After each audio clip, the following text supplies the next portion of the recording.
20세기 초 스페인은 잔해와 재가 흩뿌려진 땅에서 다시 걷는 법을 배우려고 노력하는 국가였습니다. 98년의 트라우마는 조약이 체결된 후에도 사라지지 않았습니다. 그것은 여전히 거기에 있었습니다. 도시의 공중에 짙은 안개처럼 떠다니고 카스티아 들판의 무덤 같은 침묵을 짓누르고 있었습니다. 스페인은 작은, 훼손된, 한 번의 펜 스트로크로 세계 강국의 지도에서 지워진 힘을 느꼈습니다. 그러나 굴욕 이후, 항구에서 어머니들의 울음소리와 유령 병사들의 귀환 이후, 예상치 못한 일이 일어났습니다. 워싱턴이나 파리의 사무실에 있는 누구도 예측할 수 없었던 일이 일어났습니다.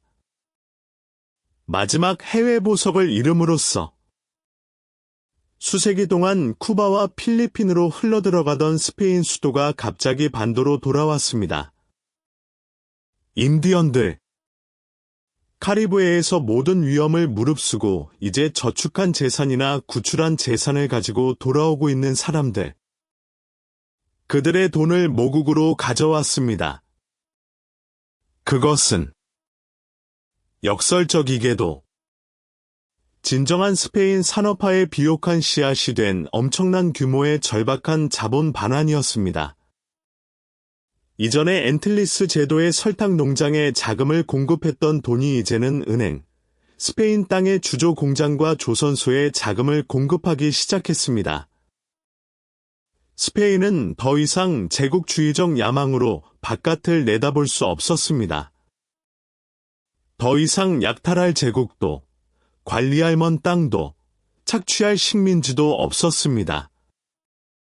400년 만에 처음으로 스페인은 운명에 의해 자신의 산을, 잊혀진 광산과 버려진 사람들을 돌아볼 수밖에 없었습니다.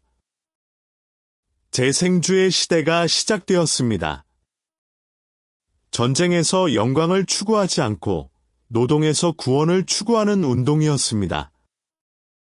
이 새로운 시대의 위대한 선지자인 호아킨 코스타, 와킴 카스터는 모든 집회와 모든 글에서 분노에 찬 목소리로 이렇게 외쳤습니다. 학교와 식료품 저장실, 그리고 시드 무덤의 이중 열쇠, 그것은 지독한 향수에 맞서는 전투의 외침이었습니다. 그것은 제국의 과거를 영원히 묻어버리라는 직접적인 명령이었습니다. 무장한 정복자들에 대한 꿈을 멈추라는 것. 현대적이고 생산적인, 과학적이고 유럽적인 국가를 건설하기 시작하라는 명령이었습니다. 북쪽에서는 풍경이 강철의 신호 아래 변화하기 시작했습니다. 알토스 오르노스 대 비스카야, 엘토즈 호어노스 더 비즈카이어의 굴뚝이 짙은 연기로 하늘을 어둡게 하기 시작했는데, 그것은 많은 사람들에게 진보의 향기였습니다. 수십 년 동안 가공되지 않은 채 영국 공장으로 보내졌던 바스크 철은 이제 자국 산업의 기초를 다지기 위해 본국에 머물기 시작했습니다. 수압식 해머와 천도 용광로의 굉음은 스페인이 알지 못했던 힘의 교향곡을 만들어냈습니다. 카탈로니아에서는 방직 기계의 증기와 자동 직기의 윙윙거리는 소리가 새로운 사회 구조를 엮었습니다. 경쟁하려는 열망으로 파리와 런던을 바라보는 야심찬, 국제적인 부르주아즈가 탄생했습니다. 그리고 그들과 함께 바르셀로나의 직물 공장에서 의식적인 프롤레타리아트도 탄생했습니다. 자신의 힘은 복종에 있는 것이 아니라 단결하고 존엄한 삶을 위한 투쟁에 있다는 것을 이해하기 시작한 노동계급입니다. 스페인 도시들은 18세기에도 여전히 살고 있던 사람들의 놀란 눈앞에서 그들의 피부를 바꾸기 시작했습니다. 전기. 밤을 거스르는 그 마법의 액체가 마드리드와 바르셀로나의 거리를 비추기 시작했습니다. 노랗고 깜박이는 빛을 내던 오래된 가스 가로등은 그림자 없는 미래를 약속하는 차갑고 강력한 백색 빛을 내는 전구로 교체되었습니다. 전기 트램은 독특한 징글 소리를 내며 거리를 여행하기 시작했습니다. 수세기 동안 교통을 지배해왔던 말이 끄는 마차를 대체했습니다. 조약돌 위의 발굽 소리는 조금씩 첫 번째 폭발 엔진의 금속성 포효로 대체되었습니다. 연기와 속도를 내뿜는 이상한 기계. 인간 삶의 리듬을 영원히 바꿔 놓았습니다.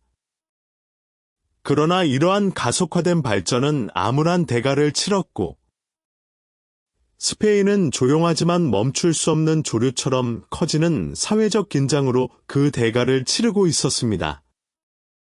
대형 은행이 설립되고 기업이 수익을 배가시키면서 하루에 14에서 16시간씩 열악한 환경에서 일한 노동자와 절대 사치스럽게 살았던 공장주 사이의 격차는 참을 수 없을 만큼 커졌습니다. 이념적으로 끓어오르는 유럽에서 나온 무정부주의와 사회주의 사상은 스페인에서 극도로 비옥한 땅을 찾았습니다. 그것은 수세기에 걸쳐 이어진 불에, 농촌의 우두머리주에, 가장 가난한 사람들의 삶에 대한 경멸로 인해 기름진 밭이었습니다. 스페인은 겉으로는 현대적이 되려고 노력했습니다. 장엄한 건물과 빠른 기차를 과시하고 싶었지만 내부적으로는 여전히 폭발할 준비가 되어 있는 압력소치였습니다. 보건 시스템. 우리를 98년의 재앙으로 이끈 평화로운 변화와 표 매수 시스템은 이름과 얼굴을 바꾸어 살아남으려고 노력했지만 그것을 부식시키는 악덕은 똑같았습니다. 젊은 국왕 알폰소 트레세. 열정적이며 스포츠맨이고 통치에 열심입니다. 1886년에 왕자를 물려받았습니다. 의전과 벨벳에 둘러싸여 있지만 모든 파업과 모든 항해전에 그의 발 아래서 떨렸습니다. 그것은 빛과 발견의 시대가 될 것이라고 약속했던 세기의 시작이었습니다. 그러나 그것은 검은 구름으로 가득 차 있었고 가까운 지평선에는 빽빽하고 폭풍이 몰아쳤습니다. 철의 시대. 기술적인 희망과 잠재된 폭력이 불과 피로 향후 수십 년 동안 모든 스페인인의 운명을 결정지을 것입니다. 스페인이 다시 태어나고 있었다. 그러나 출산의 고통은 누구도 감히 상상했던 것보다 훨씬 길고 잔인할 것이다. 그러나 도시들이 전기로 밝혀지는 동안 아프리카의 지평선에서는 스페인의 평화를 집어삼킬 새로운 비극이 나타나기 시작했습니다. 98년 제국을 잃은 후 스페인 군대에 상처받은 자존심은 북부 모로코의 건조한 땅으로 피난처를 찾았습니다. 그것은 자원을 위한 전쟁도 아니었고 실제 확장을 위한 전쟁도 아니었습니다.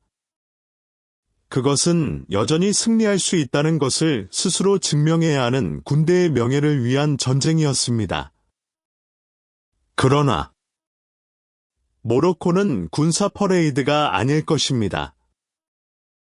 결국 군주제를 침몰시킬 피와 부패의 늪이 될 것입니다.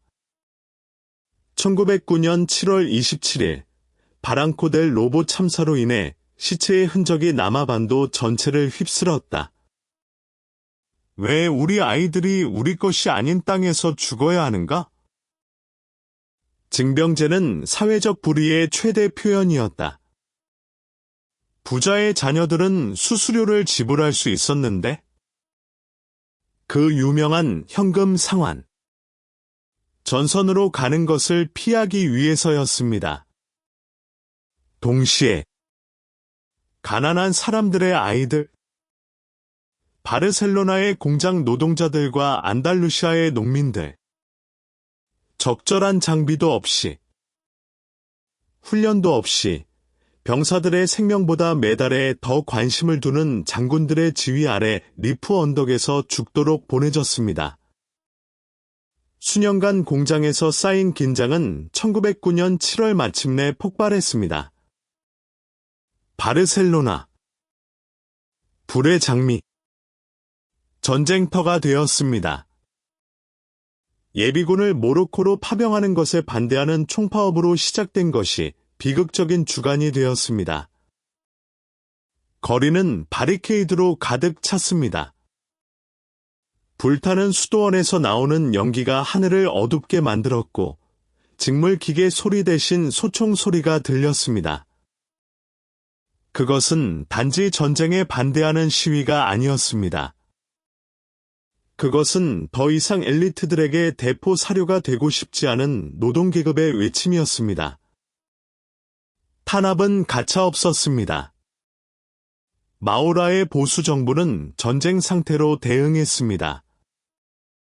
수백 명의 사망자와 스페인을 화해할 수 없는 두 편으로 나누는 증오를 남겼습니다.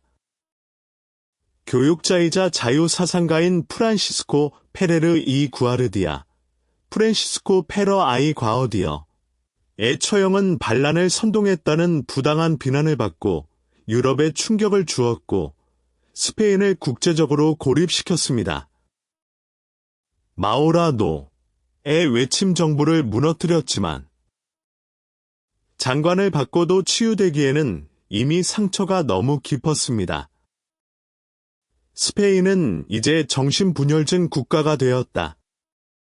한편 모더니즘의 건축가들은 사그라다 파밀리아, 서그라더 퍼밀리어, 나 카사밀라, 카서 밀러와 같은 불가능한 건물을 건설했습니다.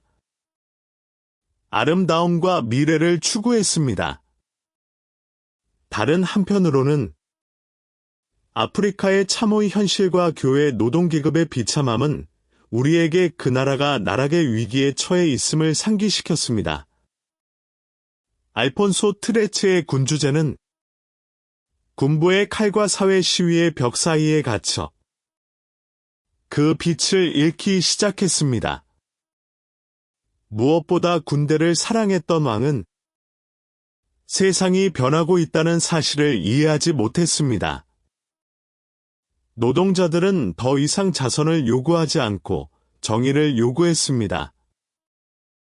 지식인들은 더 이상 개혁을 요구하지 않고 양심의 혁명을 요구하고 있었습니다. 모로코는 여전히 거기에 있었습니다. 골마 터진 상처처럼 학교와 병원에 사용되어야 할 돈을 소비하고 있었습니다. 스페인은 해외에서는 현대 제국이 되려고 노력하고 있었지만 국내에서는 불평등의 무게로 인해 무너지고 있었습니다. 완벽한 폭풍이 형성되고 있었습니다. 그리고 1914년 유럽에서 발발한 제1차 세계대전은 이 새로운 스페인 각성의 취약성을 시험할 것입니다. 1914년 세상은 수천 조각으로 폭발했습니다. 제1차 세계대전. 이전에는 볼 수 없었던 규모의 충돌로 인해 유럽은 강철과 진흙의 도살장으로 변했습니다. 스페인은 내부 투쟁과 여전히 모로코의 상처를 핥고 있는 군대에 지쳐 즉각적인 운명을 바꿀 결정을 내렸습니다. 중립.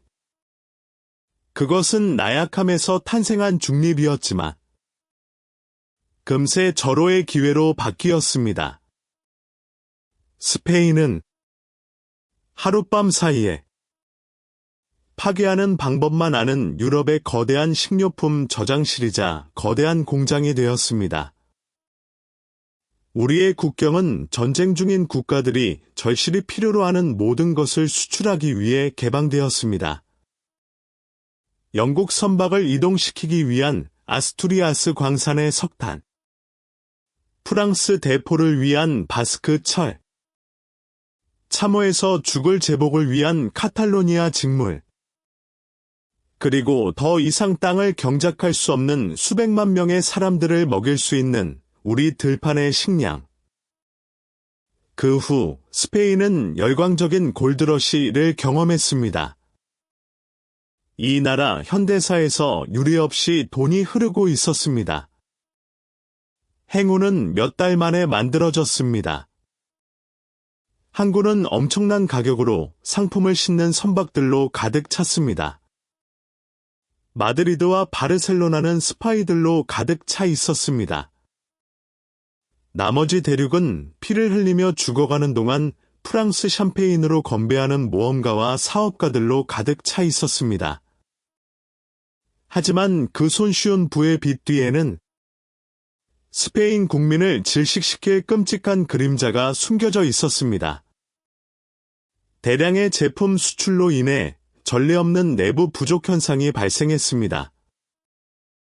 공장 소유주와 해온 회사가 은행에 금괴를 축적하는 동안 스페인 가정의 빵, 석유와 석탄 가격은 일반 시민이 도달할 수 없는 수준으로 치솟았습니다. 그것은 우리 역사상 가장 잔인한 역설이었습니다. 스페인은 그토록 부유한 적이 없었고, 스페인인들은 그토록 배고픈 적이 없었습니다. 인플레이션은 급여를 집어삼켰고, 기업 이익은 1000배나 증가했습니다. 사회적 긴장감, 이미 높았던 끓는 점에 이르렀습니다. 노동자는 부르주아지의 새로운 궁전을 분노한 눈빛으로 바라보았다. 이 사치품이 자기 자녀들의 굶주림으로 건설되고 있다는 것을 알고 있었다. 그리고 부와 불행이 뒤섞인 혼란 속에서 스페인 정치는 결국 무너지고 말았습니다. 1917년 왕정 복고 체제는 군주제를 위태롭게 하는 삼중 위기로 치명타를 입었습니다. 첫째, 군사 방어 보드.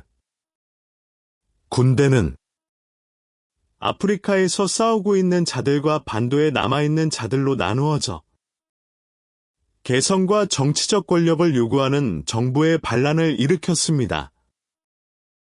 그 후 바르셀로나 국회의원 회의, 카탈루냐 부르주아지와 좌파 세력이 마드리드의 중앙집권주의를 무너뜨리고 국가를 민주화하려는 시도를 했습니다. 그리고 마지막으로 위대한 혁명적 총파업이 일어났습니다. 스페인은 완전히 멈췄다. 기차의 경적 소리가 멈췄고 굴뚝의 연기도 그쳤고 거리는 다시 한번 노조와 군대 사이의 전쟁터가 되었습니다. 탄압은 잔혹했습니다. 그러나 메시지는 분명했습니다. 평화로운 전환의 낡은 시스템은 죽었다는 것입니다. 그는 대전의 열기 속에 강제로 각성된 사회를 더 이상 통치할 자격이 없었다. 그것도 모자라. 전쟁이 끝나갈 무렵 스페인 독감이 도래했습니다. 스페인에서 수십만 명의 목숨을 앗아간 조용하고 치명적인 전염병? 더 이상 참을 수 없는 나라에 공포를 심고 있습니다. 스페인은 1차 세계대전에서 주머니에 금이 가득했지만 그러나 영혼이 부서진 채 분열되었고 누구도 멈출 수 없는 내부 내전의 위기에 처해 있었습니다. 20세기는 우리에게 진보를 약속했지만 탈출하기 매우 어려운 증오와 불평등의 미로를 우리에게 주고 있었습니다. 그러나 최악의 상황은 아직 오지 않았습니다. 스페인이 제1차 세계대전의 황금을 위한 내부 싸움에서 패한 동안 모로코의 건조하고 위험한 리프 산맥에서 현대 스페인 군사 역사상 가장 큰 비극이 펼쳐지고 있었습니다. 1921년 여름 실베스트레 장군 알폰소 트레세 왕과 가까운 충동적인 남자 압드 엘 크림이 이끄는 리프아 부족의 심장부를 향해 무모한 공격을 시작했습니다. 그것은 맹목적인 자존심의 행위였습니다. 안전한 공급 라인도 없고 물도 없고 겁에 질린 신병 군대도 없이 스페인 군대는 치명적인 쥐덫에 들어갔습니다. 그 뒤를 이어 연례재난이 발생했습니다. 그것은 전투가 아니었습니다.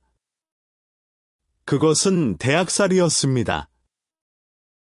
수천 명의 스페인 군인들이 혼란스러운 비행 중에 장교들에 의해 버려지고 협곡에서 학살당했습니다. 거의 10,000명에 달하는 사람들의 고통의 부르짖음이 이 나라의 양심에 새겨졌습니다. 스페인 전체가 분노와 고통으로 흔들렸습니다. 현대 군대가 목자 부족에 의해 전멸되는 것이 어떻게 가능했습니까? 이어지는 조사. 그 유명한 피카소 파일은 부패 네트워크, 비겁함과 무능함이 마드리드의 최고 직위에 도달했다는 사실을 밝혀내기 시작했습니다. 왕 자신이 실베스터의 무모함을 장려했다고 합니다. 군주제는 파멸되었습니다.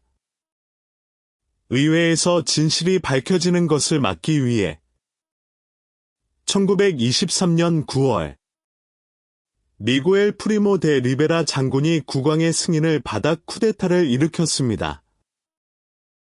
헌법은 정지되었고 정당은 금지되었으며 스페인은 7년 독재 체제에 들어갔습니다. 그것은 묘지 평화와 훌륭한 공공사업의 시간이었습니다. 도로가 건설되었습니다. 텔러파니커가 설립되었고 1929년에 세비야와 바르셀로나의 대규모 전시회가 열렸습니다. 스페인은 세계에 현대적으로 보이기를 원했습니다. 그러나 새로운 댐의 콘크리트와 도로의 아스팔트 아래에서는 사회적 분노가 계속 끌어올랐습니다. 독재 정권은 문제를 해결하지 못했습니다. 단지 입만 가릴 뿐이었습니다. 1929년 세계 경제 위기가 스페인 국경을 강타했을 때 시스템은 카드집처럼 무너졌습니다.